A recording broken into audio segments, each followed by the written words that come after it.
are you? That's awesome.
Remember my name? What's your name?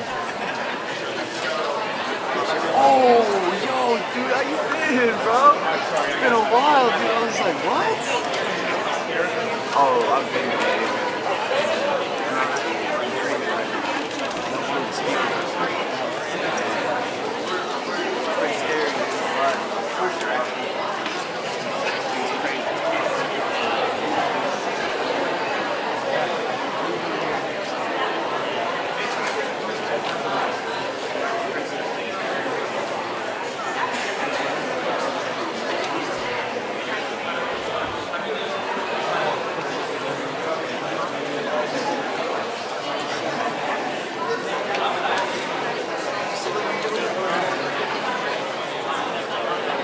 It's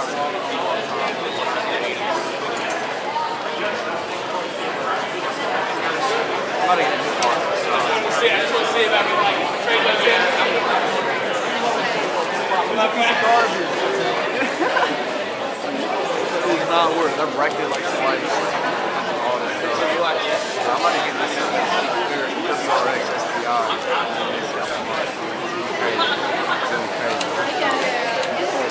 I gotta walk around and meet people, and I guess it's what I'm trying to do. I'll catch you around, man.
If we could get everyone to find a seat, we'll get started.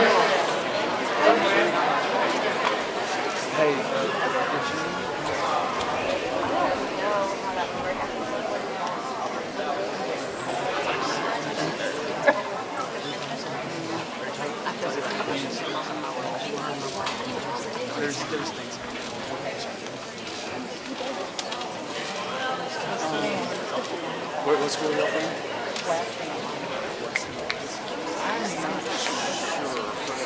We'll find out. You guys find us. If we can, let's close down the exhibits for just a minute and let's get started, please.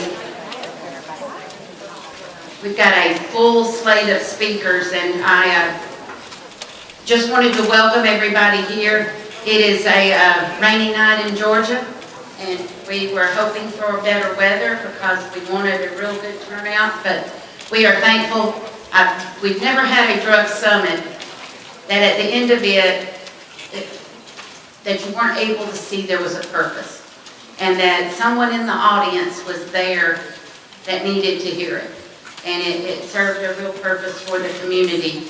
And I just want to thank each of you for being here tonight. The beauty of it too is that Forsyth Central's broadcast department's back there, and they're recording tonight so we can share it with everybody. In fact, they're live streaming it as well. And so thank you, Jason Henline and your crew from Forsyth Central for doing this. We really appreciate it a lot. Y'all will, let's give them a hand.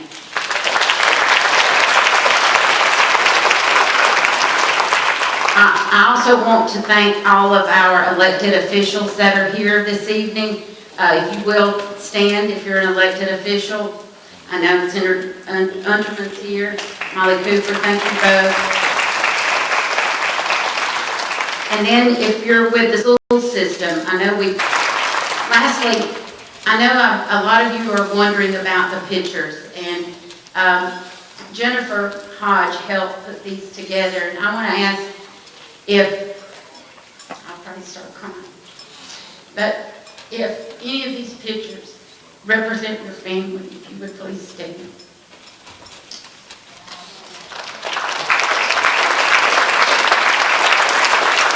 Thank you. Thank you. I met a mother earlier tonight, and I told her I was going to use it as my welcome. You can tell I've written down a lot. But she came up to me and shared her story of her son. And she was here at our last drug summit. She said that she was on top of the world, feeling like he was doing so well. And just like that, he relapsed, and he was taken from the world in December, around Christmas time. And you know, tonight's the name of our program tonight is 11 Reasons Why. And each of these pictures represent way more than 11 reasons why. The teacups that go along the front of this table are Forsyth County residents that have lost their lives to drug overdose. And the teacups are from Georgia. Jennifer's helped put this together, who lost her son. But yet, we always want to offer hope, because it doesn't have to be this. If you can only turn your life around and find the hope that is within you. And so, since our drug summit started in 2013, and I've said many times I did not run for office thinking this was the course that I was going to be on. It's a course that God put me on. I believe that.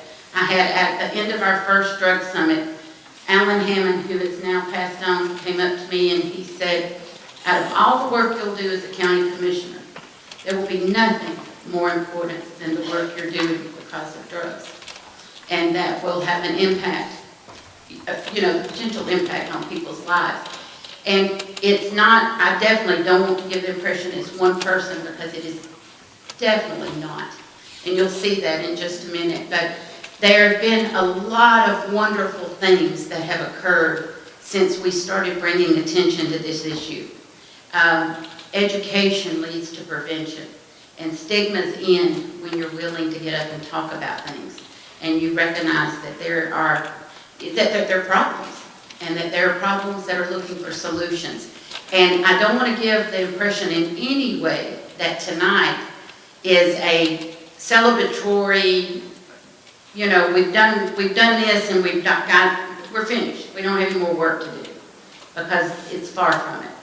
There is always a new thing, I've never even heard of dabs until all of a sudden they're part of vaping, and, kids are becoming so, as long as there's drugs, and there's going to be something new, and there's going to be something for us to fight. And I am geared up for the battle against marijuana. I spent the weekend in New York with my 7-year-old granddaughter, and I smelled so much weed. I got so sick of every corner I turned, everywhere in that city that I went, going to see Aladdin or going to see Frozen. It was every way I turned. And I do not want that for the state of Georgia. I don't. And I hope that we'll have people that will stand with us to fight against it. So tonight we're very blessed to have our Lieutenant Governor joining us. He's our Forsyth County owned. We've never had anybody in the position at the Capitol that he is in. I call him Jeff. I met our Lieutenant Governor when he first was running for office for representative, and I was so touched by his humility, his honesty, and how unpolitical he was. And I love that. I love that about him. And the first time he called me, we were talking about growth. and the growth issues in the county, and he wanted to pray before we began our conversation on the phone, and I never had anybody do that before. It's like, okay, yeah, I'm a Christian, I'm happy to pray. And he led us in prayer over the phone, and when I think about the Lieutenant Governor's rise, he has definitely had a hand upon him, and I appreciate him being here with us tonight, because it says Forsyth County matters, that drug addiction matters, that this is a subject matter that he cares about, and I'm just thankful that we have somebody that believes in hope, that it's not an issue that is it's just, you're in it too bad, you're in it alone, you work it out, maybe it'll be okay, but it's we're constantly collaborating and working together through all these groups that are going to come up and speak of how can we help, how can we be better, how can we do more, and looking for solutions by being a part. Our drug council that meets, we've got as many people in recovery and parents that have lost loved ones as we do people that are judges and DAs and school system people and others, and it takes all of us working together to make our community better. It can't be done in a vacuum, and in a silo within ourselves. It takes us all to be better. And first it takes recognizing that there's a problem. So I want to thank our Lieutenant Governor, Jeff Duncan, for being here tonight. If y'all will help me thank him for coming.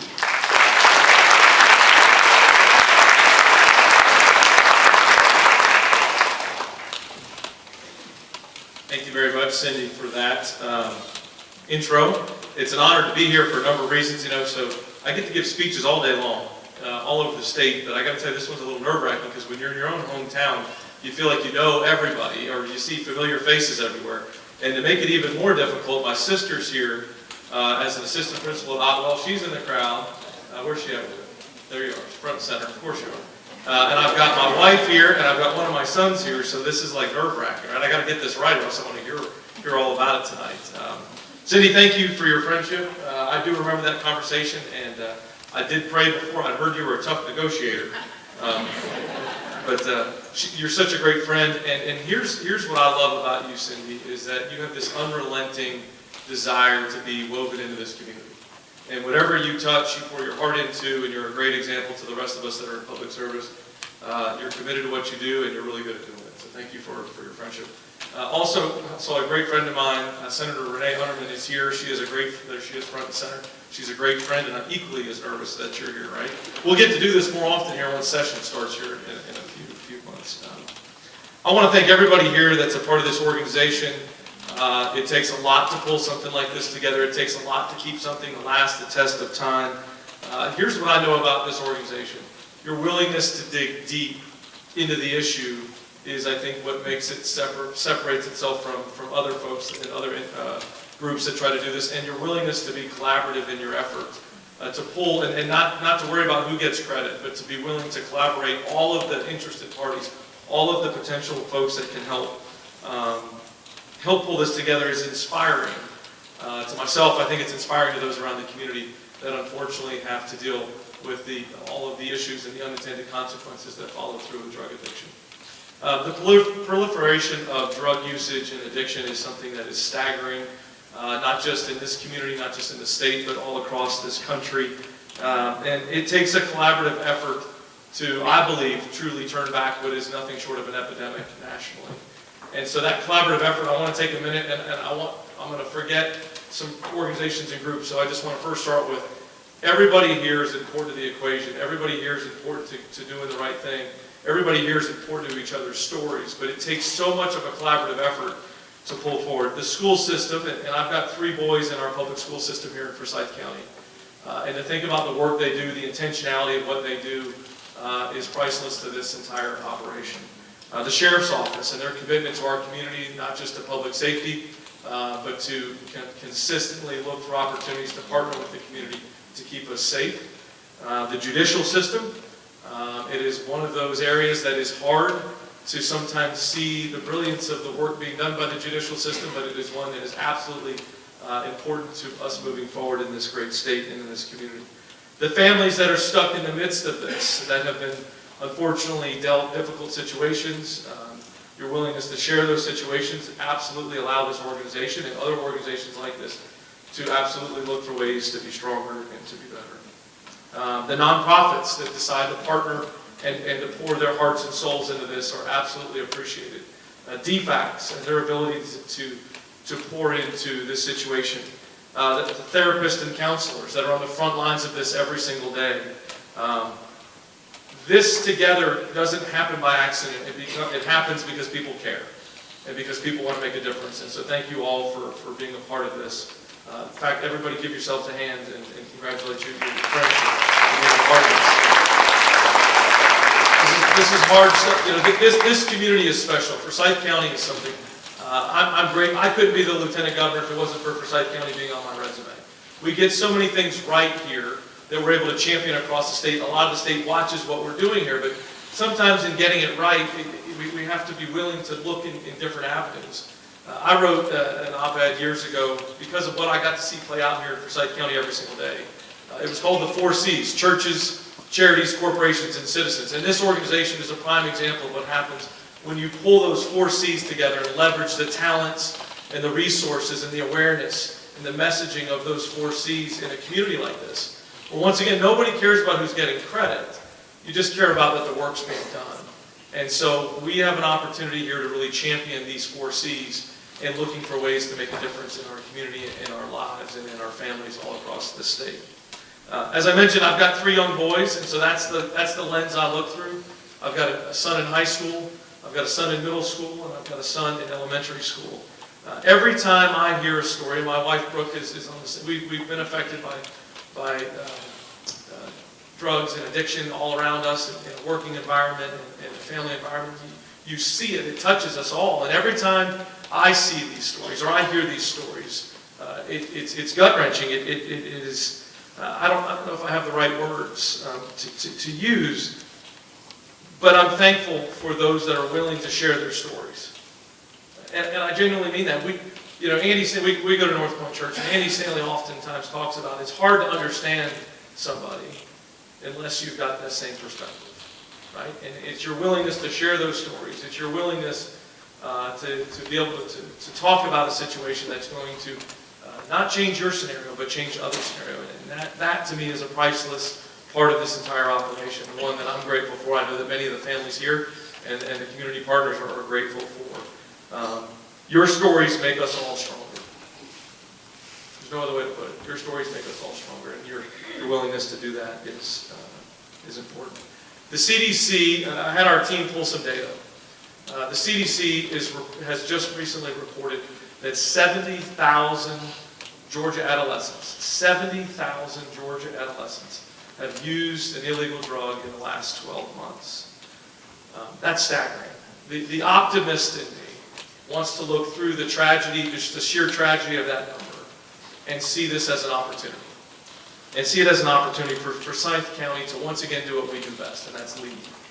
I want us to put on display for not just the rest of this state, but for the rest of this country, what can happen when a community doesn't care about who gets credit, but wants to pull together the best and brightest and to work for the common goal of changing the trajectory of where drug addiction is headed. I want us to lead not just this state, but the entire country on what we do, because it's what we do best here in Forsyth County. We've proven it over and over again on how we educate our kids, how we continue to economically grow. I want to absolutely lead on this issue, and I can think of no greater organization to be a part of to do that. And I want to thank this group. I want to thank Cindy and all of the folks that work with you to pull this together for your leadership. And I want to once again say that I'm proud to be from Forsyth County. Thank you so much for this opportunity. Before the Lieutenant Governor has to leave, I'd like, if you're a member of our youth council at any of the high schools and help start the youth council, if you will come up for a picture with the Lieutenant Governor before he has to go. You can still call me Joe. Okay, come on up here, Joe. Thank you.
Thank you so much.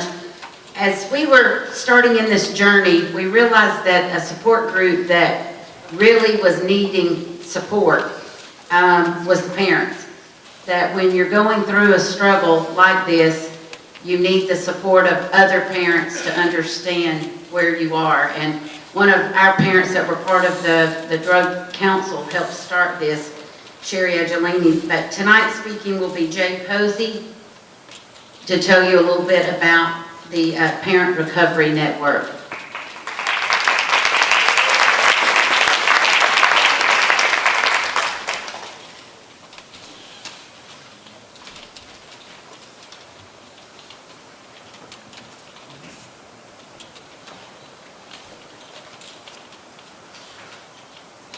Hello, everyone. See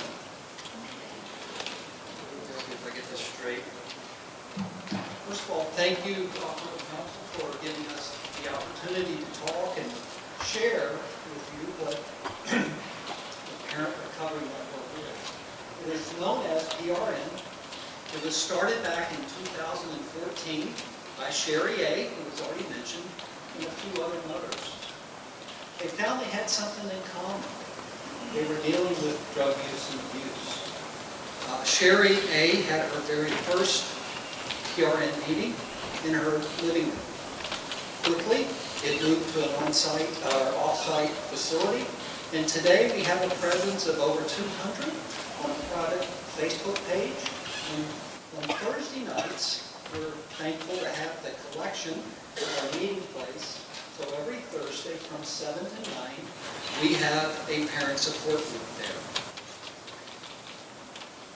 The support group is there to sit amongst other parents and share your story while they're sharing theirs.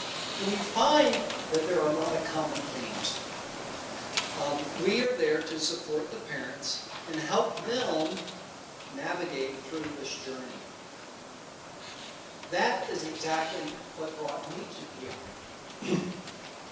In 2016, it was August 11th to be exact, I attended my first PRN meeting.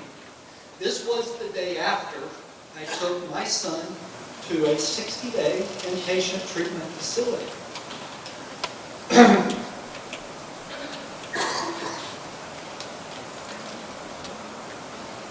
After working with his mom, with school, I see the resource counselor, the resource officer in the back, who I met with, school personnel, counselors, coaches.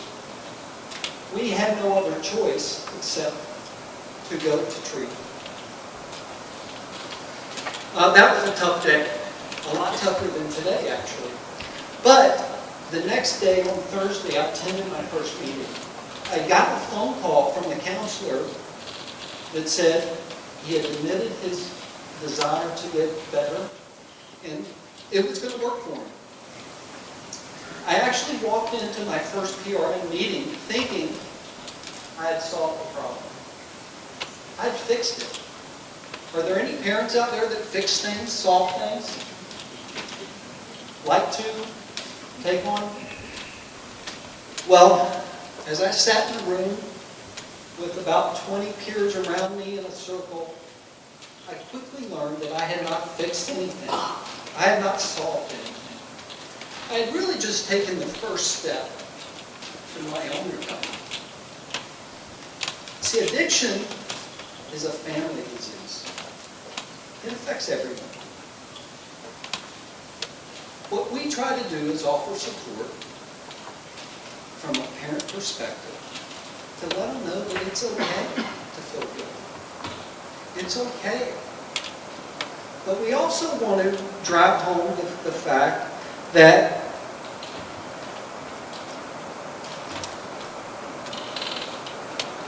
we as parents, there are 3 C's of addiction. We as parents did not cause it, we cannot cure it, and we cannot control it. But what we can do is take our own individual responsibility of getting better, learning about enabling, learning about codependency. See, as parents, when we're involved in this, sometimes we become addicted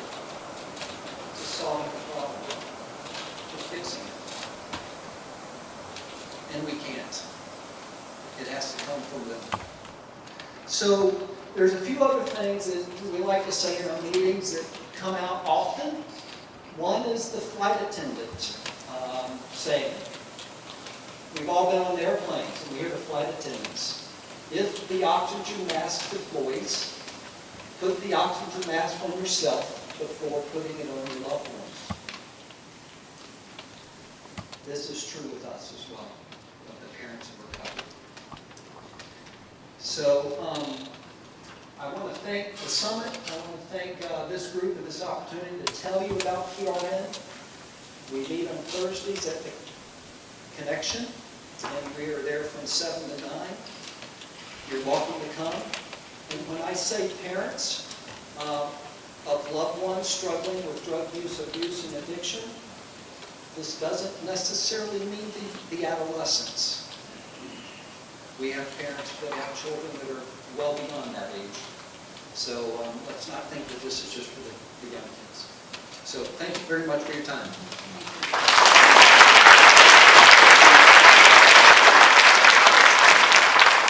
As our Lieutenant Governor mentioned, the collaboration is so much with our Sheriff's Office and what we work to try to achieve.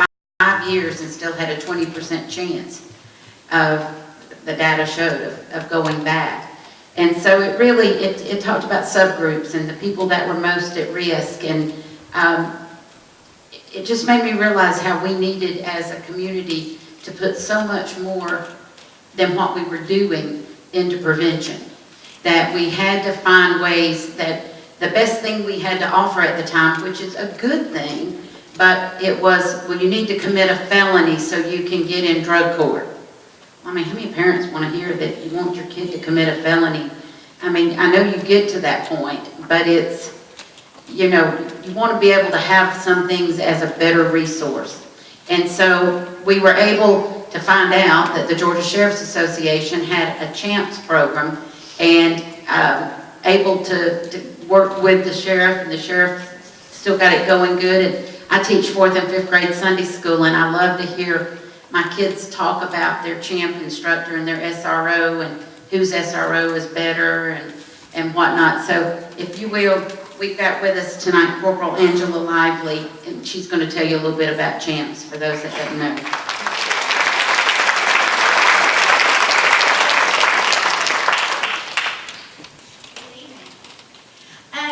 Like she said, I'm Corporal Angie Lively. I recognize some of you because I've been in so many schools teaching CHAMPS. CHAMPS stands for Choosing Healthy Activities and Methods for Promoting Safety. I started in 5th grade working with the kids, helping them to understand choices and consequences is what it really comes down to. Every lesson that I teach is a choice, and there's always a consequence that comes with it. I'm always amused, the very first class I ask, how many of you, your parents or your grandparents or somebody taught you that drugs are bad for you? Every one of them raises their hand. They're really excited because they know the answer. So they raise their hand and I say, okay, keep it up, keep it up. And I'm like, so how many of you know what different drugs look like? And some dwindle, keep them up. How many of them told you how to use them, how people use them, what they do to your body, what the consequences are, short-term and long-term. And by the end, everybody's got their hands down. We as CHAMPS instructors are the people that are talking to your kids about the things that nobody else really wants to talk about. We talk about several different topics. We start with choices and consequences because, like I said, every one of the things we talk to them about in every lesson, we go in once a month for 45 minutes and we teach 8 to 10 lessons. The first one is choices and consequences, then we go into alcohol, tobacco, which we've included vaping because it's become such a huge thing in our middle schools and high schools lately. We also talk about marijuana, prescription drugs, peer pressure, and bullying. That's our core content. Some schools choose for us to teach internet safety also, which we love. We also do a lesson on abduction safety. We have lots of different options that they can choose, but that's usually what they choose. The abduction safety talks a lot about meeting people online, not to go meet people, how to protect yourself if you do end up in a bad situation. So we do this in 5th grade. Right now we're teaching in 15 elementary schools. I think I'm going to add another one before the school year is over. I'm very excited. I just got that call this week. So we have approximately 3,400 elementary students that we're teaching right now. We also started a middle school program in the last 2 years. And we're in 5 middle schools. We only teach 6 topics. We picked the 6 that we thought were the most important to the middle schoolers, because we're catching them in 5th grade before they go to middle school, and then we catch them again in 8th grade before they go into high school. And I think that's really important to get that refresher, that reminder of, hey, this is what this would really do to you. And the kids are pretty receptive to it. At middle school, we only teach the choices and consequences, alcohol, tobacco, and we really lean on the vaping in that lesson. Marijuana, prescription drugs, and those are our 6 topics for middle school. It's really interesting to see most of the kids really don't know a lot about what we talk about. They take a pre-test at the beginning. It's really simple questions about the topics that we're going to talk about, and most of them fail it in the beginning because honestly, I'm glad they don't know things in 5th grade. But by the end of the year, they ace that test. I mean, they're breezing through it. They don't think twice about it. They do a really good job. The kids are really receptive. They get to earn, if they do a good job. They have workbooks. I have them over at a table over on the side. They have a workbook that they finish. If they do good in class, at the end we have a graduation. They get a t-shirt and a certificate of completion. We also do an essay contest, which is always a big deal. The kids love it. Only in 5th grade. Middle schoolers wouldn't really care about that. But each student writes an essay about what they learned in CHAMPS. And then each teacher, each classroom picks a couple of winners, and then the CHAMPS instructor picks the winner. And it's a really big deal. We announce those at graduation too. We try to make it fun for the kids. They seem to really enjoy it. We try to make the lessons fun. We have videos, we have activities, things to keep them involved, and they seem to really love it. And that is CHAMPS. If you have any questions, I will be around. We really enjoy it. All our instructors are really passionate about what we teach about. Thank you.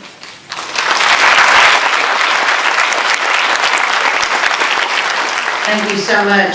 Our next speaker is Paige Cash and Lauren Collins, and they do the Teen Intercept program, and maybe, Paige, I don't remember, 2014 maybe?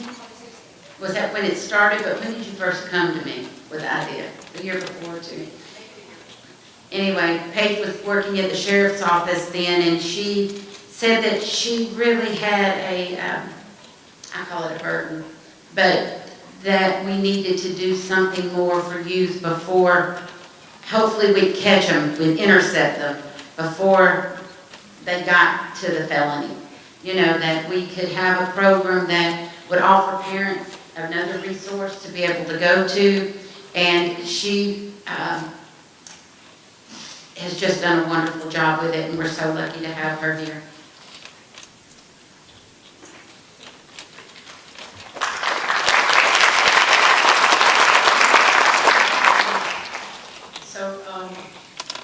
The way it kind of got started, I was in between. I had just left ministry and missions work, and I was on a prayer walk in my neighborhood, and I thought I'd done some homeless ministry and different things like that, and missions work overseas. And while I was on this prayer walk, I got the word from the Lord, the words, teen interception, and I didn't really know what that meant, because I really wasn't working with teens. Really, I was doing some substitute teaching.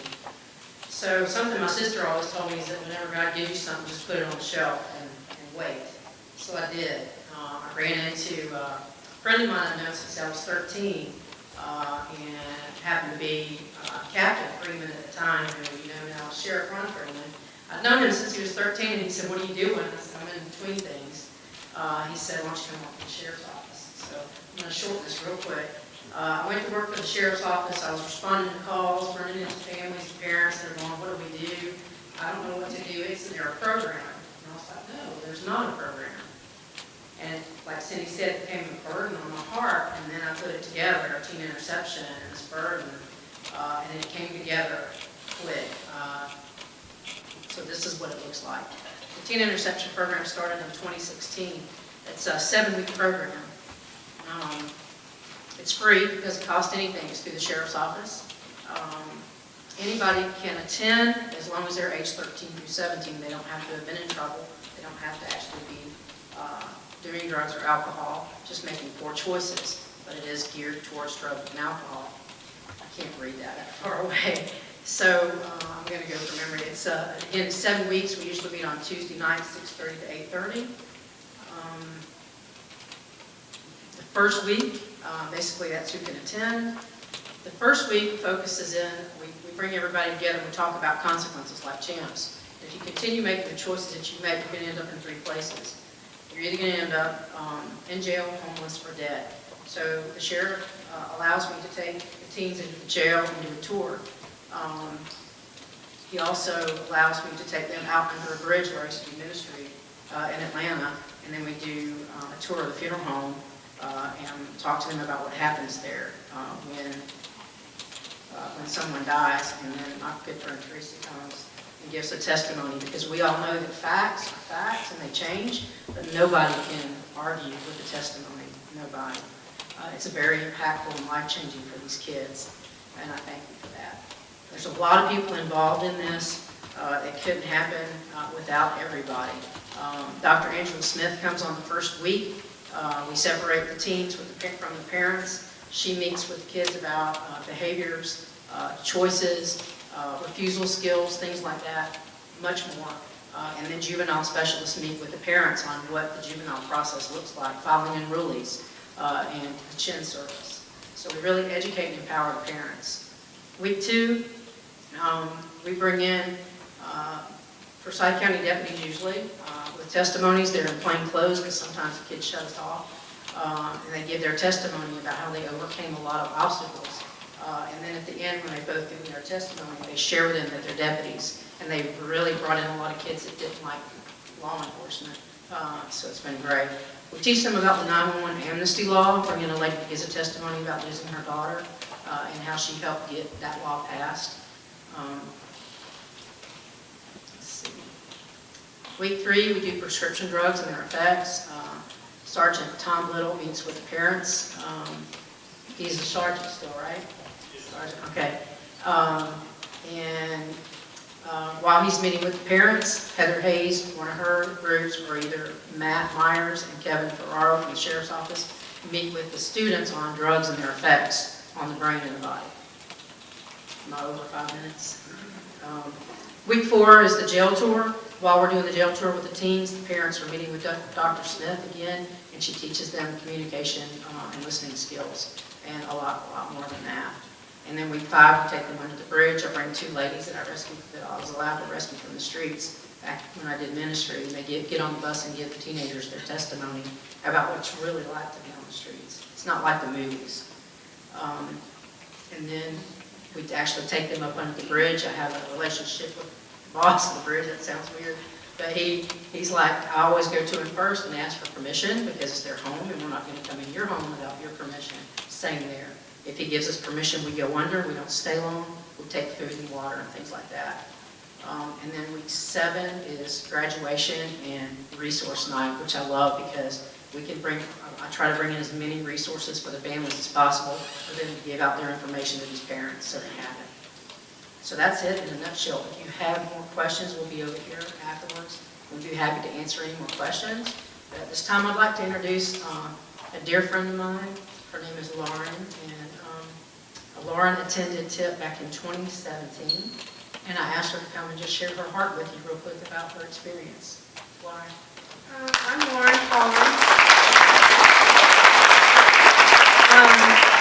I was in TIP in 2017, not related to drug use, just more of making poor decisions and not really knowing where my life was going at that point. When I got into TIP program, I really didn't want to do it, and my mom was like, you have to go, and so I went, and that's where I met Miss Cash. it's helped me so much, and I don't know what I would do without it. I probably would be in one of those places with the decisions that I was making, getting the cops called on me a lot, running away from home a lot. I call Miss Cash my mom now.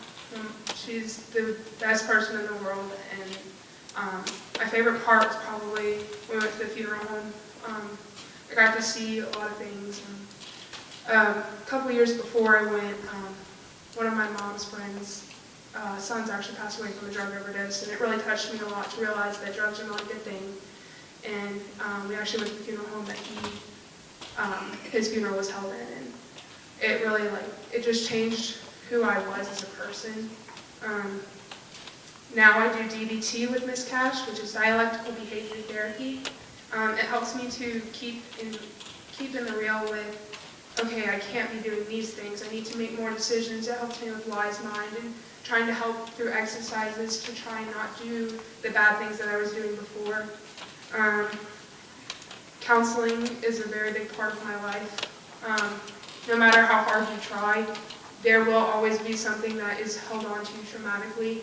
And with counseling and people like Miss Cash, they can help you through it and realize how to handle those things and to become a little bit better of a person. Thank you.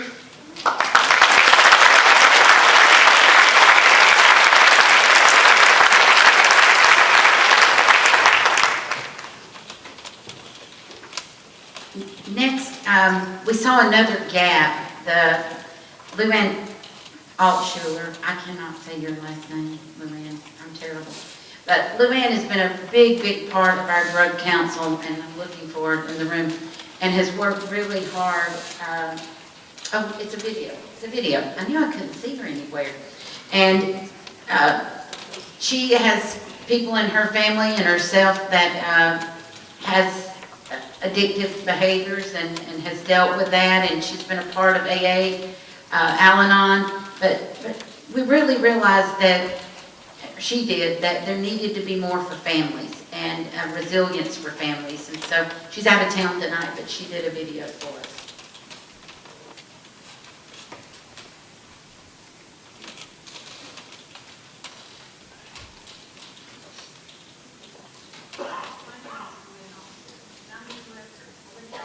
Forsyth County Drug Awareness Council. We are pleased with the offering a workshop based on adverse childhood experiences and what you, as parents and caregivers, can do to make a difference in a child's life. According to the Substance Abuse and Mental Health Administration, the Centers for Disease Control, and National Institutes of Health, building resilient kids is the most effective form of prevention. Please enjoy this brief video on ACEs, and if you would be interested in having this workshop in your neighborhood, your community organizations, your school, your churches, please contact us at the Forsyth County Drug Awareness Council. Contact information is being provided to you. Thank you. And I just want to say one thing before I show the video. We do not have our own promo yet, so this is the very best promo that we want to share with you tonight.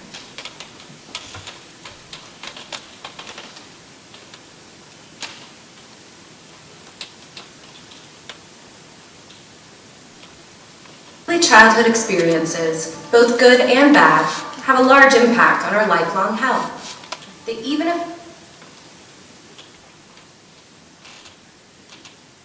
childhood experiences, both good and bad, have a large impact on our lifelong health. They even affect how our brains develop.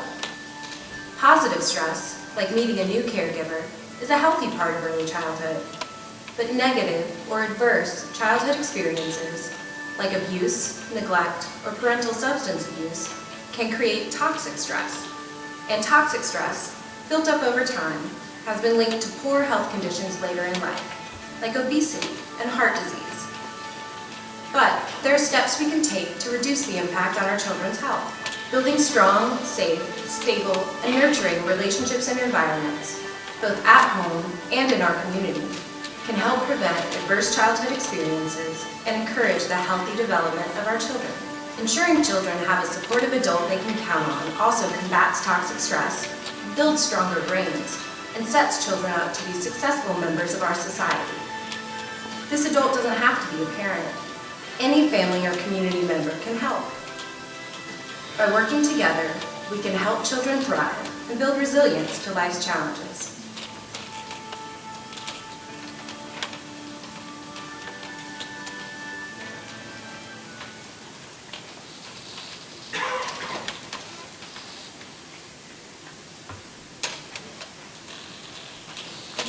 Thank you, Tammy. Next, y'all can clap.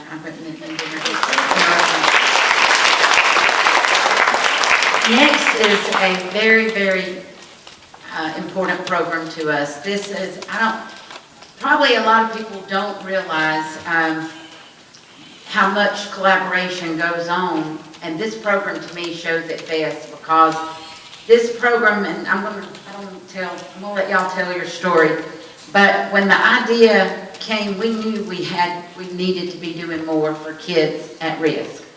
And we were trying to figure out how could we reach the most kids because of the transportation problem. You know, who are the most at risk and how can we reach them? And we needed money to do it. The county, not the school system, but the county had some resources, and the sheriff came with $10,000 each year through the drug seizure money, and we were able to come up with the money.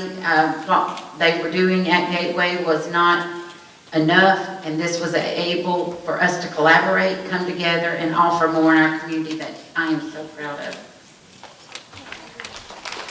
Thank you, Cindy. Hey, my name is Drew Hayes. I am the principal of Gateway Academy. I'm actually over a couple different things, but my main job is to take care of Gateway, which is for kids who have had a code of conduct violation, and so they're told they can't come back to the base school for at least a period of time. I asked to have that job because this is the group of kids I wanted to be able to work with. And when I got named in this position, the number one thing, looking at the data and looking at what was there and asking people what we needed, over 50% of our students that walk in the door come to us because they've had a drug, alcohol, or vaping offense on a campus in Forsyth County. So our number one issue that we're addressing in terms of what we're trying to work on is the drug issue. And at the time when I got named, the one thing that we had, a gentleman standing in the back, Matt Meyer, who is from Insight, was volunteering his time one day every 2 weeks for an hour to run a group with the kids who were there who just wanted to come. And in my conversation with Matt, it basically was, this isn't going to be enough to make a change. We're able to get a grant. We're able to start doing a couple days a week with a couple different therapists trying to get in and do that. And one of the things I'm very, very grateful for was Matt got together with Cindy Mills and then Ron Freeman and the United Way, all kicked in to help us get a drug counselor who is here almost full-time in our building, 90+% of our time. And then he is following around the kids that leave our program, our alums, and go back to some of the other schools to continue to support them. I'm going to let him talk about specifically what he does, but I need you to know in terms of our behavior issues, in terms of the things that we're doing, in terms of the things that we see that are disrupting kids and their ability to learn and be successful more than anything else, is drug, alcohol, and vapes in terms of the county. I also want to say I'm very, very grateful for my colleagues who came tonight, who are very, very serious about this issue. I also want to thank Dawn Hickman, who is my nurse, who is fantastic, who works on these issues with me every single day, every time we have an issue that comes up, Ms. Simpson and Ms. Smith, etc. along those lines. Mitch ended up being that counselor who was able to come in. Matt picked an absolutely fantastic person. I want him to talk a little bit about what he's doing, and then I want him to introduce one of our alums from our program. Thank you all very much.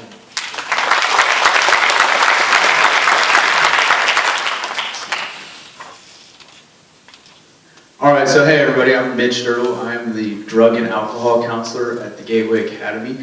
So one, I wanted to start with just thanking everybody that Cindy had listed off for making it possible for me to be at the school. As y'all can see here, here's a little bit of the data on my second semester of being at the school. One of the things that I really wanted to hit off is the average age of the first use is around 13 years. The average age of the kids I was meeting with was around 15. And so that's about 2 years by the time the kids that I'm actually getting to sit down and talk with them that they had been using drugs and alcohol by the time they made it in front of me. For a lot of these kids, I'm the first person that they have actually talked to about drugs and alcohol and how that could be an issue and something different to do. And so to kind of go through a little bit of the process, upon arriving to Gateway, I will meet with all the students individually from that group, all the kids that are interested in maintaining sobriety. We actually have multiple support groups that go on throughout the week at Gateway, and there's currently around a little over 30 people in those groups. In those groups, we talk about a wide variety of things, from family relationships, dealing with feelings. But one of the biggest things that we talk about is, how do we have fun? You know, what do I do now? And so we'll also do social activities, hang out, play games. So there's kind of a lot that's happening there. I'm kind of crunched on time, so I'm going to move on here. As y'all can see, this is from actually last spring. This is just what some of the kids have rated the groups and what they thought of it.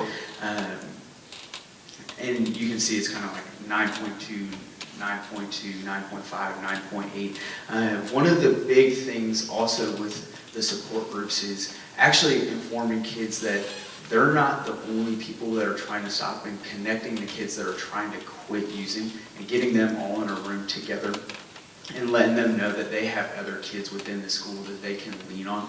I'm also lucky enough I get to go over to Forsyth Academy and follow up and meet with some of those kids once a week. And Forsyth Central High School, I'm also able to go over there and follow up and meet with some of those kids and be somebody that they can consistently talk to. The other thing that we also do at the Gateway Academy is we do a night program for parents once, twice a semester, so all the parents get to come in and they get to hear from me. We get to talk about, you know, different things that they can do for their son or daughter, and different information as well. So with that being said, if any of y'all have any further questions, I'll actually be set up back there in the back. And I also want to introduce Sean McNally. He's an alumni of the school and of the support groups at the school, and he's going to talk a little bit about his experience and where he's at now. So, thank y'all.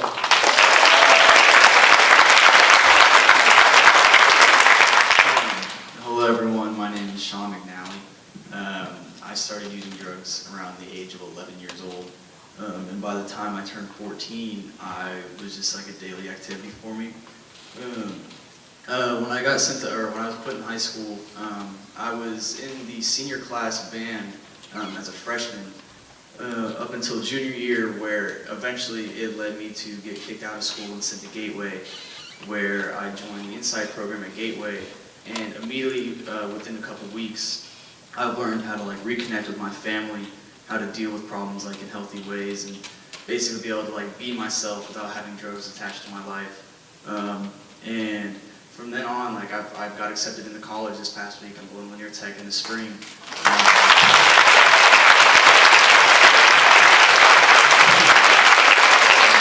Thank you guys so much. And I'm just planning to keep my life sober as long as possible, and so I can keep my family happy and just keep living my life. Thank you guys very much.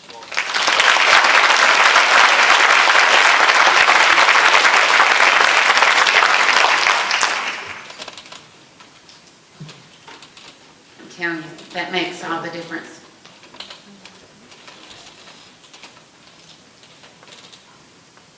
He said he was nervous. You did a great job. And I wish, Senator Underman, we need to figure out how to get that funded through our school system. Every alternative school should have a drug counselor now. I really believe it can make a difference in this battle. I really do. I think he's evidence of it. I'm going to introduce Tammy Nicholson. Tammy was, so when we got together and had our first drug summit, we didn't know if there'd be 10 people to come. We really didn't. There, in the fall of that year of 2012, North Forsyth had lost 2 young people, separate events, to drug issues. One young man was a freshman at Central, and he had, I believe, we believe that maybe his older brother had been the first time he'd used heroin.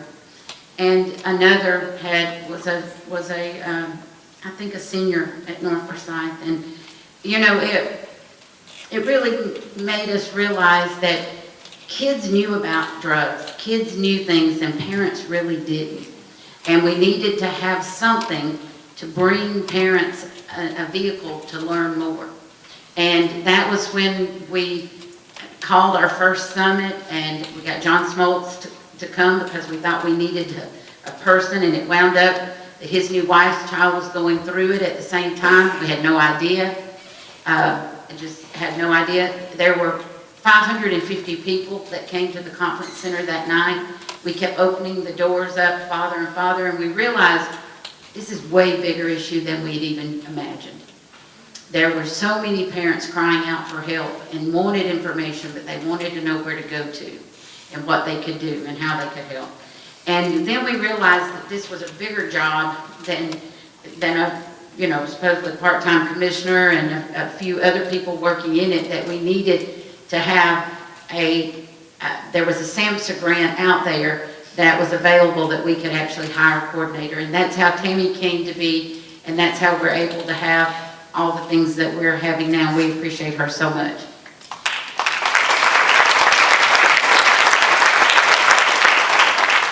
Good evening, everybody. I am just so humbled and honored to be a part of this council. We are doing so many things for the community, and I am excited to introduce to you now the youth of the council. So earlier you saw several people come up on the stage, and I'm going to talk about our founding youth a little bit later during my portion. But right now I want to say that last year we started beta testing in some of the schools, and we started some clubs. And those clubs were successful in what they were doing. And we met this summer, and they were interested in taking the next step and becoming a youth council. So this youth council, as it grows, will eventually become in the same capacity as the adult council. They will have votes and make decisions and do all sorts of things to lead their peers into prevention and recovery. And it's just an amazing birth to see happen. I can't tell you what a joy it is to see this. For their first year, they've decided to take upon one new project, because all of the people that you're getting ready to meet are currently club officers. So they're starting the youth council on top of being club officers. And may I ask you to come up now? And the young ladies speaking tonight, Madison was here, but she had to leave.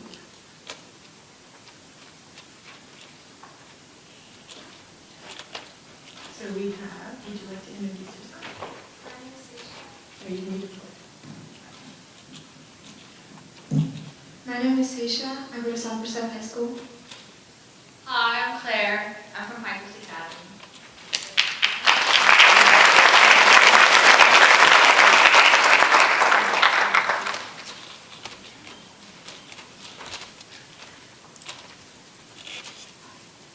Hi, I'm from Forsyth Academy, like I mentioned, and our club is called the PSA Club, Prevent Substance Abuse. And we have joined the community at Forsyth County, because we have one goal, like everyone in this room, to prevent substance abuse by informing our community of this fatal disease. And to spread this awareness, we target high school, obviously, because we are constantly bombarded by social media, the effects of drugs and alcohol. We want to inform the students in our school about the negative physical and mental effects that drugs have in our lives. We hope to reach students within the high school through anti-abuse posters, real-life examples, and inspirational talks from people who have experienced this damaging effect of drugs. Substance abuse is poisoning our youth, destroying the futures of many. And in a society where social media promotes such horrible things, we must stand as a community and fight this evil. As a community, we will continue to fight this epidemic. Thank you.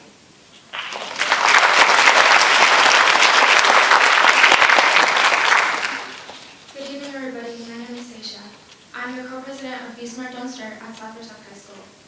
When I was in middle school, my older sister and her friend decided to start a drug awareness club in their high school. However, I never really understood why. It wasn't until 8th grade I realized the importance of what they were doing. As a 7th grader, I didn't really pay attention to these things and thought drugs would fade out of my school over time. But by 8th grade, there were drug raids taking place in my middle school, something which shocked us all. Now it is no longer shocking, but considered normal to hear about vaping, overdoses, and drug raids. After my sister left high school, I decided to continue the club and the work she was doing in the community. I joined the Forsyth County Drug Awareness Council to help guide me on this new experience. Despite our council being fairly new, we have already achieved so much. At our community events, we pass out information about drugs and smoking to people who may not know where to start in their journey to quit, or people who thought of drugs as a leisure pastime without fully understanding the consequences. Community events help start the casual conversation between parents and students and peers and children when they're not in a stressful environment and are actually attending fun events. Many times I've noticed parents bringing their own kids to our booth to show them the effects of smoking and vaping and drugs on the body. And I believe these little conversations will go really far in the future years in preventing their teens and adults from substance abuse. We make fact walls, which is where we hang up information all around our tent for people to read as they walk by our tent at community events. We play games with people to test their knowledge about tobacco and drugs in hopes to teach them something new. In schools, we gather public speakers and to talk to them from a different perspective, and we hang up posters around the school for our peers to read. Everyone knows that drugs are dangerous, but the vagueness of these dangers make it seem less serious than what it is. Our hope as members of the Forsyth County Drug Awareness Council is to clear this haziness for a beaming future for our youth.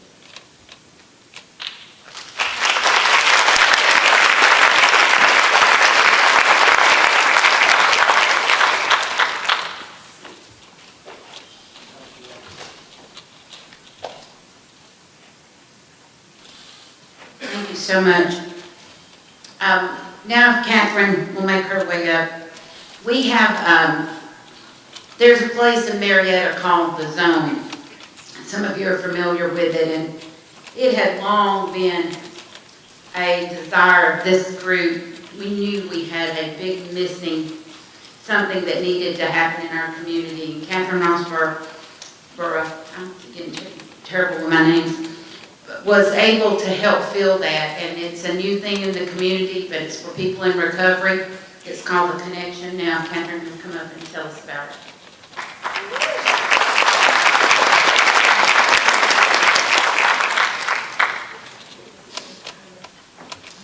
Hi everyone. My name is Catherine Rossborough, and I am the director and the founder at The Connection. I am really honored to be a part of the conversation here, and as I'm sitting, and I'm so connected with so many of the organizations, but I'm here tonight to represent recovery, the hope for recovery. So I am a person in long-term recovery. I share my story as often as I can, along with a lot of the peers that I work with, because we want you to know that there's hope. There's hope on the other side. So I'm kind of off script here, but if you are a volunteer or work for The Connection, the Recovery Community Center, would you please stand up? So these folks are volunteers, and they are here because they were asked to be here for no other reason. And it just seemed really powerful to me to have this number of people stand up. So now, if you are a person in long-term recovery and you're comfortable saying that, would you remain standing? And anyone else in the room? Yeah. So you see we're out there. There are more than 25 million people in our country who are living in long-term recovery. So a little about my story, and I'm on a timer here, but I'm the mother of 7 children. All of them have gone through the Forsyth County school system or still in the Forsyth County school system. I'm a small business owner. I pay taxes and own a house and vote. And I experienced throughout most of my adult life a very horrible alcohol addiction. So I was blessed to be able to go to treatment. A lot of people who need treatment don't get to go, but what was really the most important piece for me was when I left treatment, I realized, like, what now? You know, I didn't feel like I really had a safety net. So a group of us, some who are still standing in the back, who are on the board, we started in 2016, just going around the community, sharing our stories. And then in 2018, with the help of Senator Unterman, I want to say that, thank you, we were granted some money through the state of Georgia, and we opened the Connection. So, I'm supposed to, there you go. There is a picture of the Connection. The Connection actually is a physical facility where we have all kinds of recovery support meetings. We get together and we have sober, social fun. We have parent meetings. They said PRN meets there. And we are actually starting, I just wanted to put it out here for the young people. I'm so impressed that you're here. We're actually starting a marijuana group. So at the back table, there's more information about that. But yeah, we've been there for a year and we've seen a huge shift in all these people who stood up. They're all like the, you know, the stone in the pond, and it's just this ripple effect. So what we know is that when individuals become healthy, then families become healthy. And healthy families, of course, creates a healthy community. So that's our goal. We empower recovery in Forsyth County. So has anyone out here ever been on a diet? Yeah? Okay. Probably most of us, women in particular. And have you ever experienced the struggle of keeping the weight off once you lose the weight? Yeah.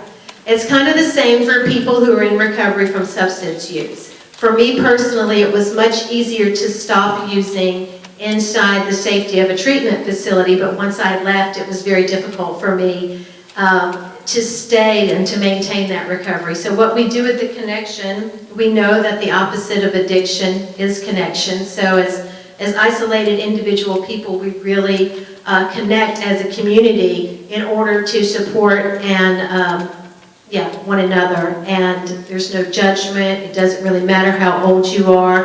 In fact, would my 11 reasons why please come forward? I wanted to bring these 11 folks who said yes. They're regular volunteers at the Connection. Again, just to kind of bring them up front, because this is the reason that we do what we do. These are people from age 18 all the way up into their 60s. So we really are recovering across the lifespan. But this is, every single one of these people has their own story and they share it openly. So I applaud that. And these are the faces of hope. Just a few of the faces of hope in our community.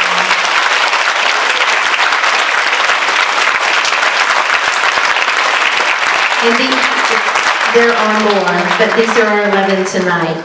I don't want to run out of time here. So the impact from the first year of the Connection and all the programming, we have actually, since opening the doors in September last year, we have logged over 1,400 peer contact hours. That is a really big deal. That means that hundreds of people every month come through the doors at the Connection.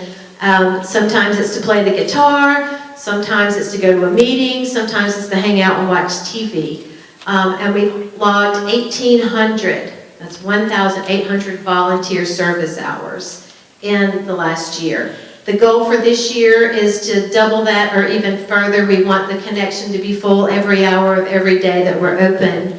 But we serve a very unique purpose here in the community, and that purpose is relapse prevention. So what we're preventing, we can't prevent use because we've already experienced that, but we can prevent relapse, and we do that through connecting with one another. So ways to help, you can spread the word. If you know someone, if you are someone and you would like to come and just check out and see what we do, come visit. We love community partners. We're inviting people from the community, financial advisors, yoga instructors, nutritionists. If you have any skills you want to share, everything we do at the Connection is free. Everything we do at the Connection is free. So It's free, all of our meetings, all of our peer coaching by certified coaches. That's one-on-one, and it's all free. You can also follow us on Facebook, and we're always looking for financial support. One easy way to do that is to actually text the word connection to 43506. We have a table at the back with information, meeting schedules, and you can get your questions answered there. So I want to say thank you again for being invited to be part of the conversation, and thank you, 11. Thanks.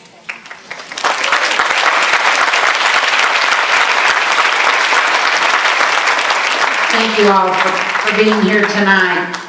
I know that Catherine has a big dream of finding a permanent location.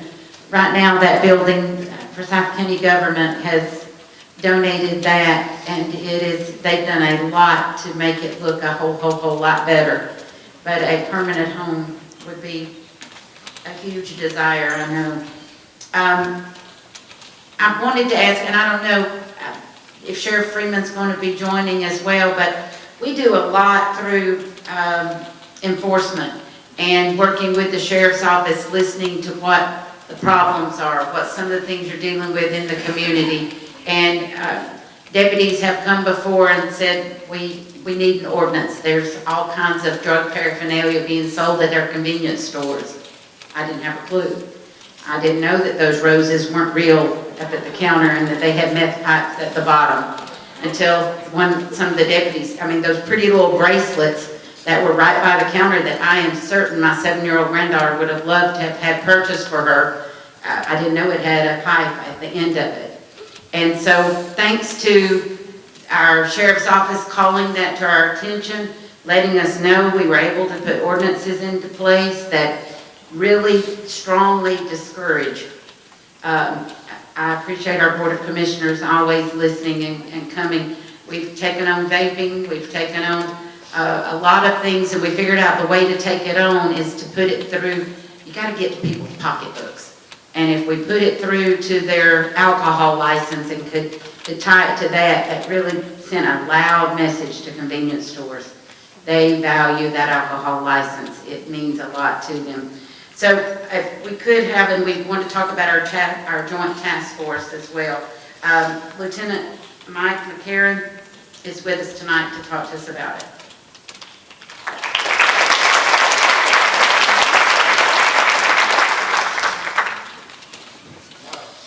People up here, but what it is when you face this way. I appreciate you guys having me here tonight. I am normally not a public speaker. The sheriff drug me out of the shadows of where I normally spend most of my hours at. I had a conversation I wanted to have with you in my brain, but after listening to a lot of presenters up here, things have changed.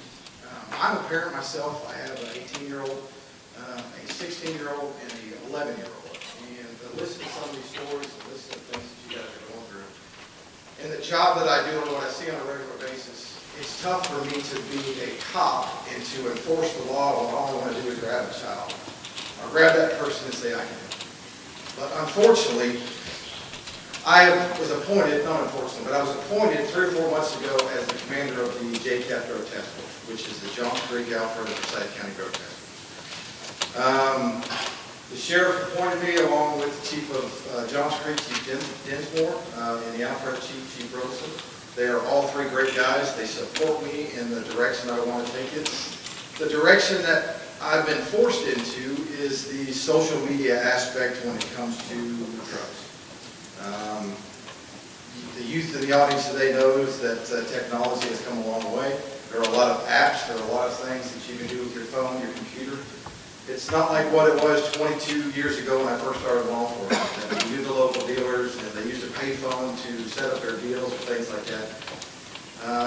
I'm learning a lot now as far as getting into the social media aspect of the drug world. At 46 years old, I don't have time. I try to figure out what my 15-year-old's thinking, and that's nothing itself. But she's educated me, so has my oldest daughter and some of the other kids I've come in contact with, to where we can get into this section of the drug world and really try to combat it. A lot of these apps that are out there, like Snapchat, I'm sure most everybody here has used that or seen it. Instagram is another one that they use as well. It's a challenge. It is something that we are trying to really get into, but most of the guys that work for me are in their 30s or better. I can't go to a school and try to pose as a teenage anymore. When I grow a beard, that is gray. That's why I do not grow it out. I had a big speech, but you know, the thing about it is, the reality is, I applaud everybody that has come up here tonight so far and have everything that they're doing for the community, everybody that is in recovery. The one portion in law enforcement that the reality is that the drug unit is the one unit in law enforcement that you do not want to meet. If I meet you as a parent or I meet you as a child, that's the one group you don't want to meet, right? Because you know the problem that you have, the gig is up. We have enough information or we have enough stuff to really destroy a young person's life. And like I said, as a parent, I don't want to do that. As a law enforcement officer, I have a job to do. That doesn't mean that we can't make the arrest and we can't, we don't make the arrest and just say, no, forget about that kid. He's going to go to prison, he's going to go do whatever, and then maybe when he gets into jail or prison, he's going to be able to clean his act up. That's not the case. My parent mode takes into effect, and if I see the younger kids, it's anywhere from 13 to 25 is the generation that we're dealing with right now. I want to shake them, I want to hold them, I want to see what I can do to fix their life. But I'm limited as far as what I can do. I want to make sure that everybody has a chance to break whatever cycle they're in. If you have a parent or two parents that do drugs or alcohol, you end up becoming a product of your environment. I want to be part of that cycle that helps you break that cycle and get on to enjoying life. I know that's probably not what I'm supposed to be talking about right now as a cop, but these presentations have really touched me pretty hard. I have an 18-year-old daughter who had a friend of hers die from an overdose. That's pretty close to the family, and I take it to heart that I want to see everybody succeed. Kind of make everybody succeed, but I'll do everything I can. And I know the sheriff, if I have a drug dealer that is in South Georgia, and I know they're selling drugs, the THC carts, whatever it is that the young kids are out doing today, the club drugs, all that. If I tell the sheriff I've got a dealer in South Georgia that I need to take care of, you know what he's going to say? Get in the car, let's go get him. I don't limit myself to Forsyth County to Johns Creek Dow Truck. I will go to South Georgia. I'll go to whatever state if I have to take care of whatever dealer that is affecting y'all's life. If there's one thing that I can say, you have the pictures up here, you have the pictures over there. If you have a child in your life, get involved. Stay involved in that life. Take their phone, go through it. You'd be surprised when you get on some of these apps like Snapchat. I know when you put a picture up, 24 hours, the picture's gone, unless you take a screenshot of it. Get into your child's phones, get into their life, because if I come knocking on your door, I'm sorry, you had a bad day. It is my job to take care of the dealers that affect your children. And I'll do everything I can. I say children, you're 25, 30-year-old. My kids are going to be my kids. They're really my babies forever. But make sure that you stay involved, because that helps me. That helps you out. It limits my job security, because, we need a drug unit because there's drugs out there. I wish we didn't have drugs. I really do. But I want you to know that if you don't get involved in your kid's life, you are going to regret it. Don't give them a credit card or a key or whatever it is, an expensive car. Stay involved in their life. Be a part of it. Make the hard decisions. Hug them, hold them. Do whatever you got to do. Beat them if you have to. I said beat them. Do what you have to do to stay involved in their life. This is not what I had planned in my head. This is the first time I've been to this.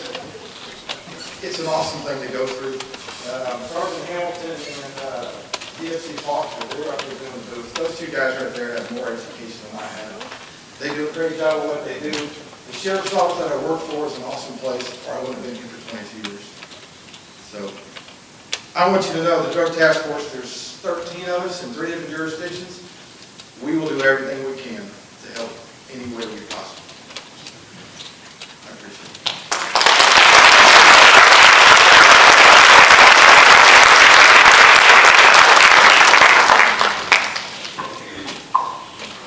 So before I I introduce our next speaker, I want to briefly talk about one of our many partnerships. We have partnerships with so many wonderful organizations, from prevention to recovery. And a few months ago, I met an amazing group of youth, and we came together and had a meeting, and they are one of our newest partners. They recently also partnered with one of our peer coalitions to create some vaping videos that will be used at a state level. And I just want to quickly show you these two videos because our speaker this evening, who's going to talk about vaping, is their physician advisor. They have 3 physician advisors, and two young men who started their nonprofit are 15, is that correct? Are you 15? Yes. So please, bear with me a second while I start this. My name is Paul Burrick, co-founder of Vaping Essential Prevention. We have partnered up with the Forsyth County Drug Awareness Council. Why do teens vape? Teens vape due to social media advertisements and flavors. Where do teens get their vaping materials? Teens are getting their vaping materials from older friends, 18-year-olds who are legally able to purchase these vapes. Where are teens vaping? Because vapes are so discreet, teens are able to vape everywhere. Without their parents knowing, some teens are actually going to sleep with their vapes, just so they can wake up in the morning and take a hit of the vape. This is because they're so addicted. What are teens vaping? Most teens think that they're vaping flavored water vapor. However, they're actually vaping high doses of nicotine, harmful chemicals, harmful flavors, and even illicit drugs. Say no to vaping. Say no to nicotine.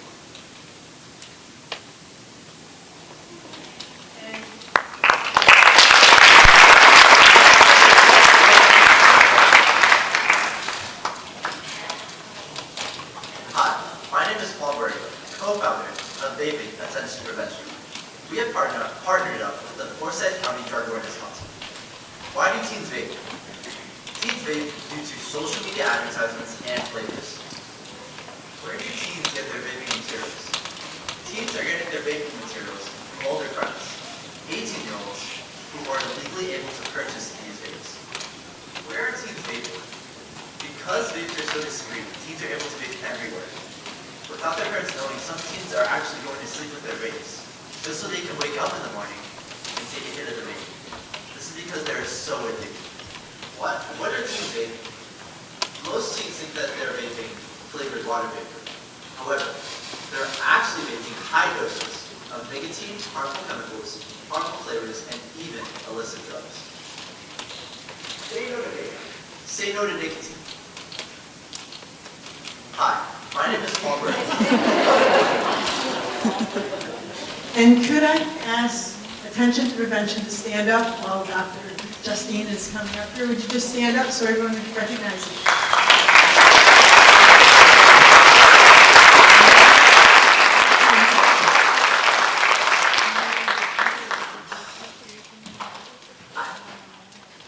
I didn't want the video too long. I was like, oh. I'm Justine Hideo. I'm a physician at Northside, Forsyth, and don't start the timer yet. Okay. I was going to give you more of my bio, but I don't want to take time away from my presentation. So, vaping. So I'm here to tell you a little bit about vaping. E-cigarettes are alternative, non-combustible tobacco products that generate an aerosol. So it's not a vapor, it's actually an aerosol. It contains nicotine, flavors, propylene glycol, vegetable glycerin, and many other chemicals, including carcinogenic chemicals and other compounds like metals, which include tin, lead, nickel, chromium, manganese, and arsenic. E-cigarettes appeal to current smokers, former smokers, and more importantly, young people that have never smoked. E-cigarettes reach the market without either extensive preclinical toxicology testing or long-term trials. and they are currently not regulated by the FDA. E-cigarettes, I can't see that far, so. It is highly controversial right now if they are safer than regular cigarettes. It is not proven, it has not been tested to be safer than regular cigarettes. Their effectiveness in smoking cessation is also highly controversial. A lot of people that vape are dual users or switch a smoking habit to an e-cigarette habit. Please, this is one of the most important things I'm going to say. Decades of chronic smoking are needed for development of lung diseases, such as cancer and COPD. So the population effects of e-cigarette use may not be apparent until the middle of this century. Here's a graph. On the left side, it shows, I wish I had a pointer. In 2011, the blue, on the left is cigarettes, on the right is e-cigarettes. 15.8% of high school students used e-cigarettes in 2011. That decreased to 5.8% in 2019 with all the education, all the Truth Initiative commercials, showing people with trade tubes, there was increased education. Now with e-cigarettes, in 2011, 1.5% of high school students used e-cigarettes, and now it's climbed to 27.5% of high school students using e-cigarettes. 1 out of every 4 students in high school vapes. And that is much higher than the 15.8 that used regular cigarettes in 2011.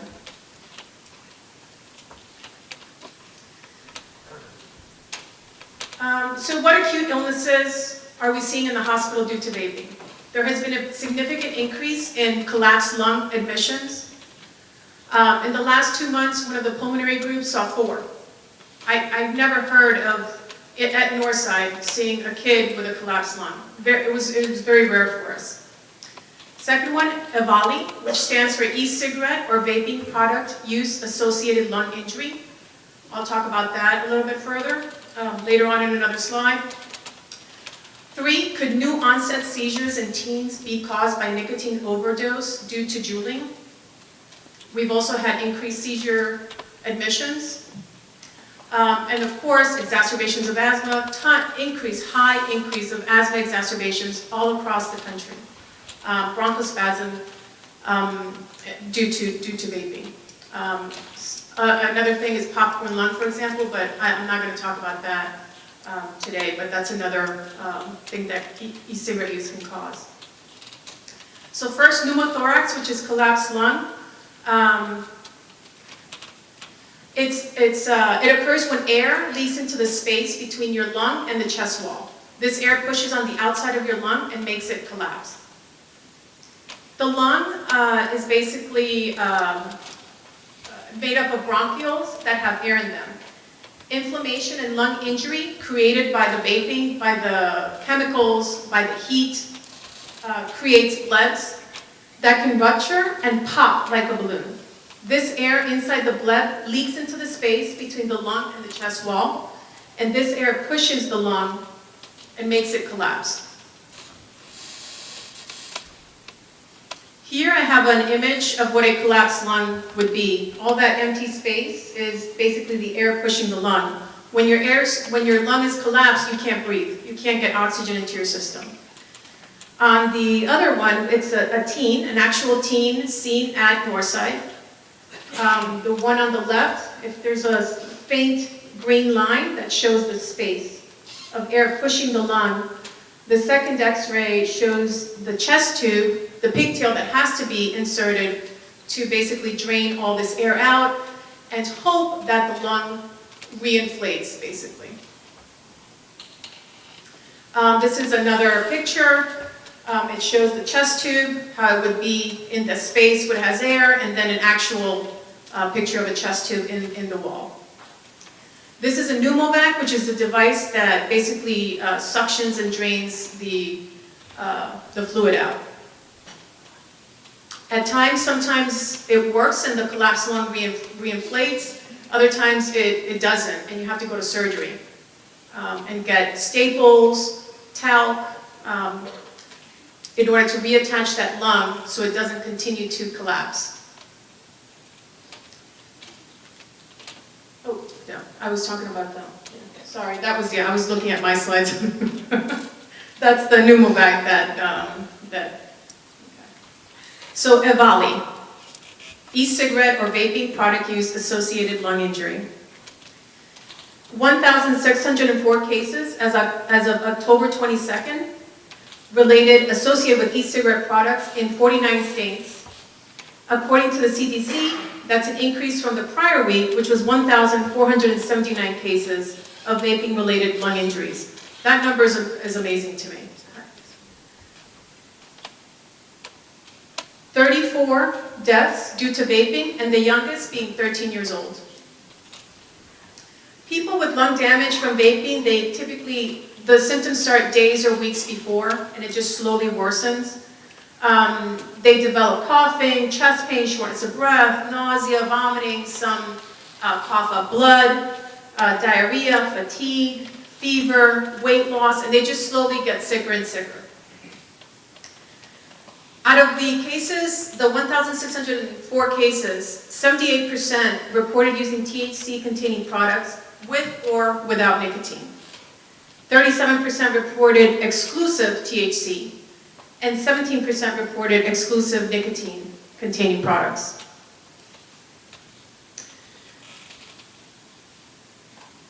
The specific chemical exposures causing these injuries has not been identified. The CDC recommends to refrain from using e-cigarettes. The pathology, there were lung biopsies taken from all these cases, and they show different cellular changes. Some lipoid pneumonia, hypersensitivity pneumonitis, alveolar hemorrhage. So all these are terms that are medical, but they're all different cellular changes, like 7 or 8, where you don't know which chemical caused it, which combination. So really, we don't know. People that say it's definitely THC, no, we don't know. We don't know what it is. It could be a combination. There's a study that, well, I'll get to that, that says the toxic fumes from mixing the flavors with either THC or in the e-juice could be causing these toxic fume burn-like injuries in your lungs. So here it is, toxic fumes being formed from the combination of chemicals being heated in the e-cigarette, causing toxic fume burn-like injury in the lungs, causing excessive inflammation and cell death. So when all these cells die, they have to go somewhere, so they clog up your bronchioles. So when your bronchioles are clogged up, you can't get oxygen into your cells to take to the rest of your body. So you're suffocating. In some cases, patients have to be intubated. So this just shows a regular intubation, and you're attached to a vent, and then the vent breathes for you. This is a chest x-ray, normal on the left, abnormal on the right. All that dark area, that's the way your lungs are supposed to look. All that dark, nice space. The little bit of white you see are vessels. The one on the right, that's EVALI. When, in these cases, they've gotten so severe that these teens, the ventilation isn't enough, the intubation. It's not enough because there's so much cell death and your bronchioles are clogged up. So then they have to be sent to another hospital and be placed on ECMO, extracorporeal membrane oxygenation. This is basically dialysis for your lungs because the ventilator doesn't work. It can't push air into something that's clogged up. It can't push oxygen. So blood is taken out through a machine, oxygenated, and put back into your system. When teens come out and they've had to have ECMO, their lungs don't ever get back to normal. There's cases of teens that have lungs of a 70-year-old with COPD and on chronic oxygen because you don't recover from this. There's direct evidence that e-cigarettes cause cancer.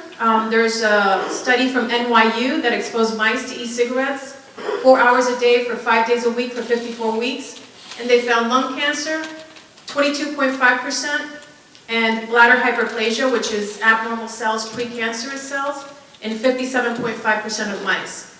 And usually in the bladder, you see cancer changes because that's where your body tries to get rid of all the toxins and they go through your bladder and they collect there. So bladder cancer is associated with smoking, with toxins that your body's clearing.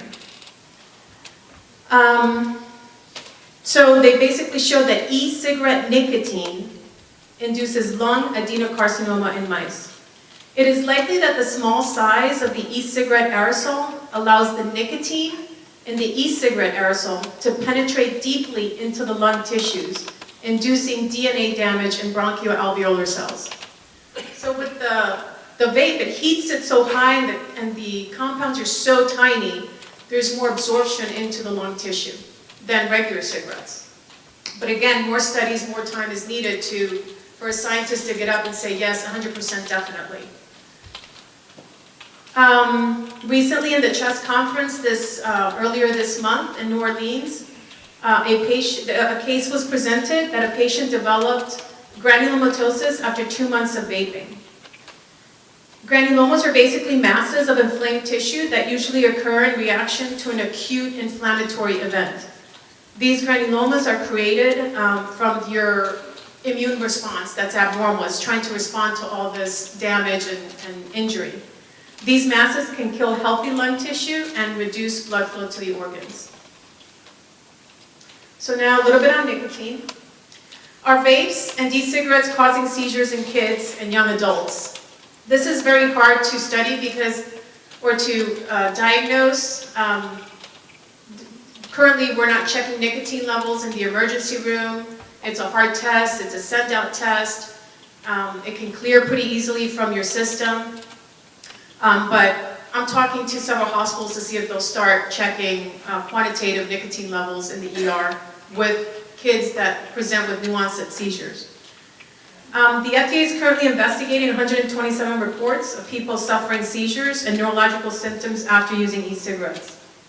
And the reason I bring this up is because in the e-cigarette, there's higher nicotine levels than regular cigarettes. There's also a higher absorption rate. It's also easier to use. So you're going to hit your vape quicker and more times than a regular cigarette because you can do it anywhere. You can do it in your room, you can do it in the movies, no one's really going to smell it, your parents aren't going to find out. So kids and adults are getting a lot more nicotine. Some kids, usually, like when I admitted a patient years ago and they said they're a two-pack a day smoker, that takes a long time to get 2 packs a day. Currently, 1 Juul pod is equal to a pack of cigarettes. So kids can go through a Juul pod. So these teens are getting high doses of nicotine very young, at 14, 15, 16, and the absorption rate is higher than nicotine. So what is too much nicotine? When is it too much? And is it causing these symptoms? And all this nicotine is affecting their developing brains, their developing organs, everything about them. So the teen brain is under construction. Basically, when you're a teen, up until the age of 24, and some people the age of 30, the brain, basically what you study, if you like music and you go to concerts, that part of your brain's going to develop more synapses, it's going to light up, and then other parts of your brain, let's say you don't enjoy reading, it's going to start like dying down, the synapses are going to stop. So that's what happens in your teen years. So nicotine, you're putting nicotine into your body, it's reaching your brain within 10 seconds, and it's affecting the part of your brain that releases dopamine, which is a neurotransmitter that increases pleasure. So when you, as a teen, start using that dopamine and needing dopamine to increase your pleasure, you're always going to need that dopamine. And that's why it primes your brain for drug-reinforced behavior in the future. Maybe nicotine won't be enough next time. It will lead to other things. When the nicotine doesn't do it, you're going to need to increase that dopamine. We all need it. Some people do it with hiking, some people do it jogging, some people do it with nicotine and other drugs. Once teens fall into the depths of addiction, it is harder for them to recover. People whose descent into addiction came later in life have more memories of what life can be like without addiction. This is why teens should not be vaping nicotine or any other substances like THC, CBD oil, or illicit drugs, which the lungs are not built to inhale. Teens are nearly 7 times more likely to vape nicotine than adults. These are all facts. Marijuana vaping among youth has increased by 58% in one single year. Kids 15 to 17 years old are 16 times more likely to use Juul than older age groups. Flavors mask the harsh taste of tobacco, which makes it easier for kids to smoke it. And most kids don't know that flavored e-cigarettes are high in nicotine. Kids are also using the flavored nicotine and mixing it with their THC oil. That decreases the odor, and it makes it more palatable, and it smells good, and they can be doing it anywhere. All these vapes could also have THC in the school bathroom. They're just mixed with bubble gum and watermelon, or I think there's unicorn poop out there. So currently there's 15,500 flavors. The tobacco industry is hooking the next generation of addicts and flavors in a big way. 4 out of 5 kids who have used tobacco started with a flavored product. The flavored product makes it easier to inhale deeper, and to enjoy it, and it smells good, and it's cool. Nicotine withdrawal in high schools. When I was growing up, I was flabbergasted when I heard that there's nicotine withdrawal right now in high schools. I've never seen that before. And kids are undergoing nicotine withdrawal in the classroom when their vapes are taken up, if a teacher sees them and takes them up. It includes sweats, irritability, frustration, anger, anxiety, and tremors. The percent of high school students who used e-cigarette in the last 30 days increased from 1.5% in 2011 to 27.5% from the prior, if you remember the graph I showed first. 5 million middle and high school students are current e-cigarette users, an increase of 3 million between 2017 and 2019. The use among 8th grade students has more than doubled. 8th grade students who use e-cigarettes are 10 times more likely than their peers who do not use e-cigarettes to eventually switch to tobacco products, to regular tobacco.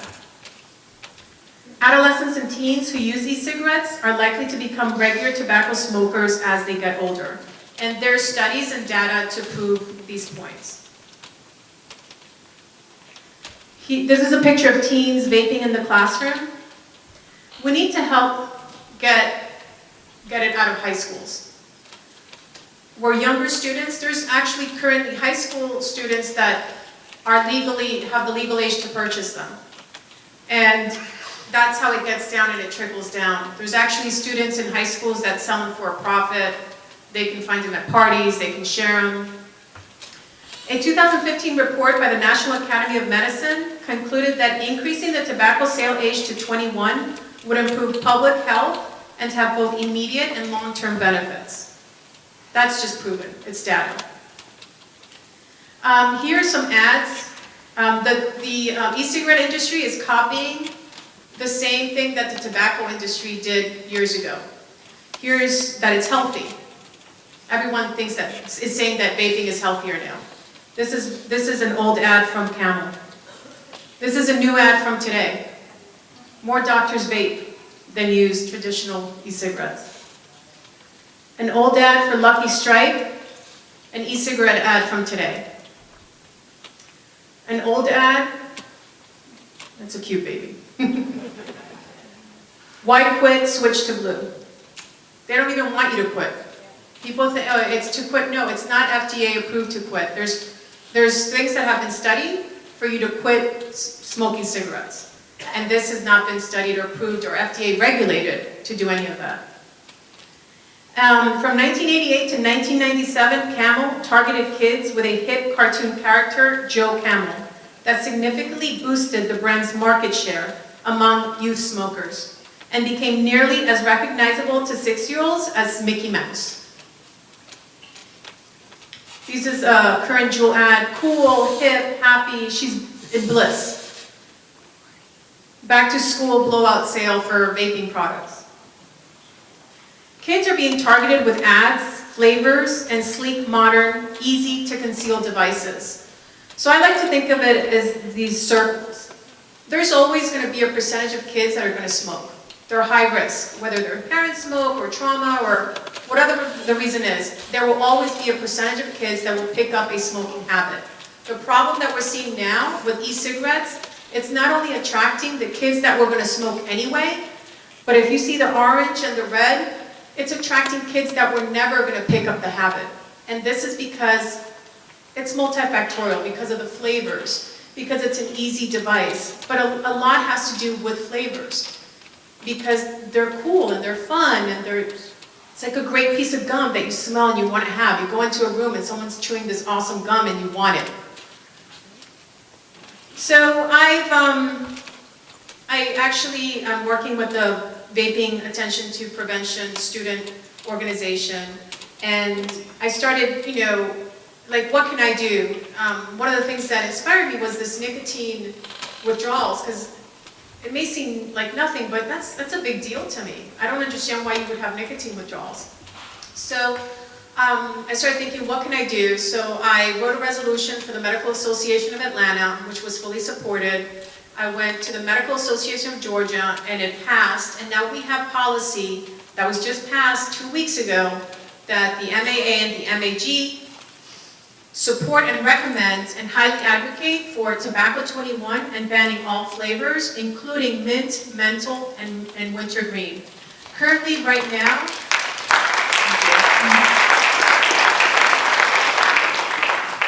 in Washington, D.C., Juul is lobbying heavily to, if they ban all the flavors, to keep mint, menthol, and wintergreen. And 67% of teens enjoy those flavors. So that, they will keep that market. They don't want to lose that money. And we can't allow that to happen.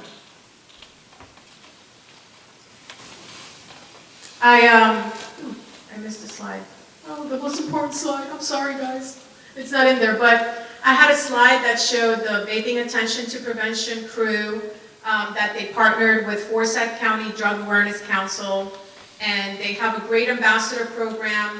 They have teens and ambassadors representing from several Forsyth County schools, high schools, from Gwinnett County high schools, from Texas, from Florida, from Boston. Someone from Boston College is a spotlight blogger. So I'd love for you to check out and take a picture of their website and look at it. It'd be great for teens to get involved and represent and try to become an ambassador. The ambassadors go to their high schools, either start a club or with their friends, they will do 4 mini marketing campaigns throughout the school year, every 9 weeks, to make the use of e-cigarettes uncool.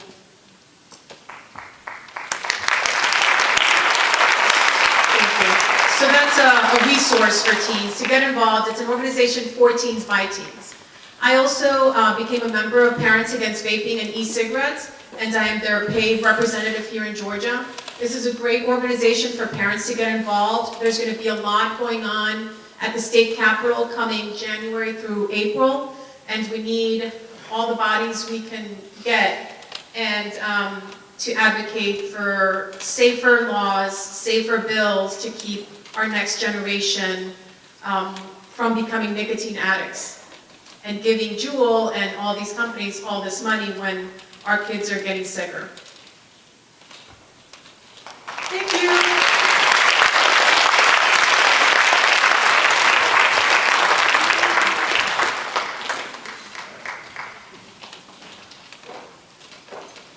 Thank you for that phenomenal presentation.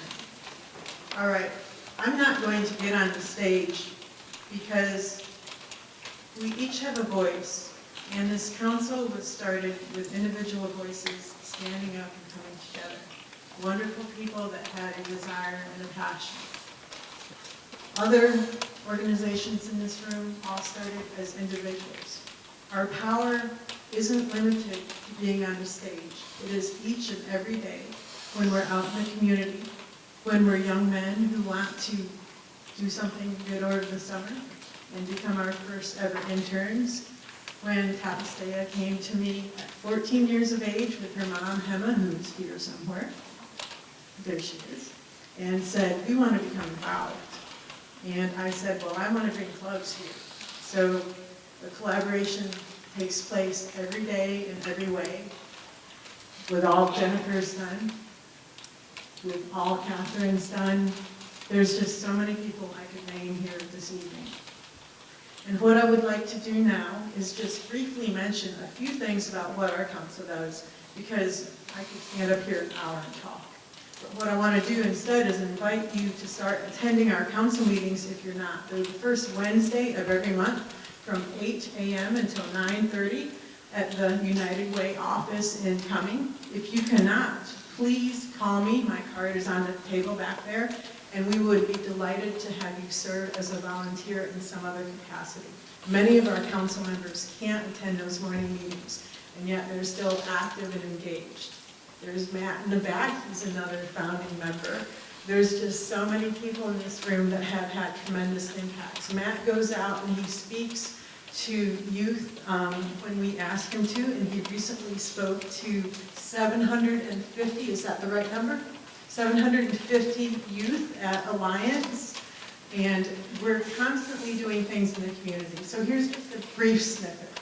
We are producing podcasts. We have videos that we partnered with the school system. We have a group called Revive, which is young professional speakers, and we needed a way to train them. So we created the Empowerment Training Partnership with 2 other organizations. We create community leaders that are skilled in drug prevention knowledge by sending them to national conferences. Many of our council members go each year, and we try to take a new partner every year. We hold mini summits, which is usually where we're asked into an organization and or a school, and we go in and present to either the parents or the students, and sometimes we're asked, we go do the parents first, and the school asks us to come back and do the students. It's just amazing how this is taking off. Next month, we are having our first ever Pastors Summit involving the clergy, and that will be held at the Commissioners' Meeting Room on November 12th. We have large partners, we have small partners, we have county partners, state partners, we partner with Emory, we partner with HIDA, we just partner with so many organizations. And what I would like to do now is I would like to ask that the council members join everyone on the stage for a picture. I'd like to ask first, though, that our founding 4 youth interns come up first and stand on the stage, and then everyone else join them. And I could name people until tomorrow and not be able to capture everybody who had such an impact in starting and growing and keeping this council growing. So please, council members, if you will now join them on stage, and we are going to take a picture.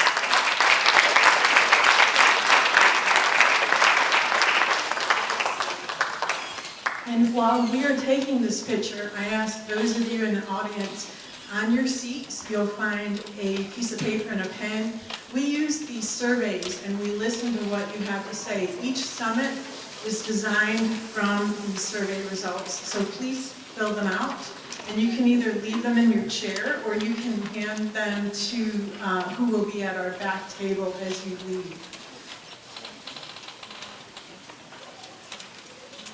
And I have one more thing I should add. If you are a student who wants service hours for tonight, you need to see myself or one of the other council members, and we will sign off on the tri-fold agenda, and then you take that agenda back to school, and that is how you get your 2-hour credit.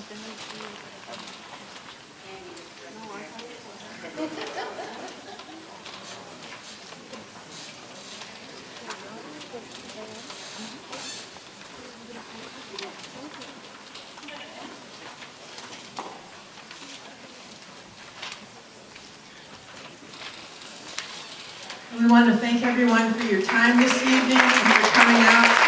And please join us. We would love to have you stand up and use your voice.